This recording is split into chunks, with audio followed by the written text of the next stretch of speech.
আজকে সন্ধ্যাবেলা চলে এসেছি একটা বান্ধবীর বাড়িতে, ও চা করে খাওয়ালো। আসলে এসেছি সব বন্ধু বান্ধবীরা মিলে এই বান্ধবীটার বার্থডে সেলিব্রেট করার জন্য। কেকটাও রেডি করা হয়ে গেছে। Happy birthday to you Bangla dear Urmila, Bangla happy birthday to you. যাচ্ছে যাচ্ছে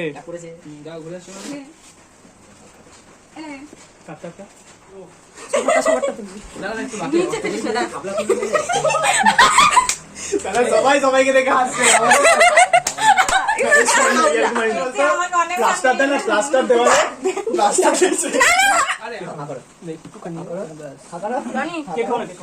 কেকের অর্ধেক অংশটাই ব্যবহার করা হয়েছে মুখে ফেসিয়াল হিসেবে, আর বাকিটা খাওয়া হয়েছে। আর তারপরে বান্ধবীকে গিফটটা দিলাম, ওর খুব ভালো লেগেছে। আর ও আজকে বিরিয়ানি ট্রিটটা দিল। আর একটা বান্ধবীরও আসার কথা ছিল কিন্তু আসতে পারেনি। তারপরে আমরা সবাই মিলে খাওয়া দাওয়া করলাম। তো ভিডিওটা এইটুকুই, সবাইকে গুড নাইট, টাটা।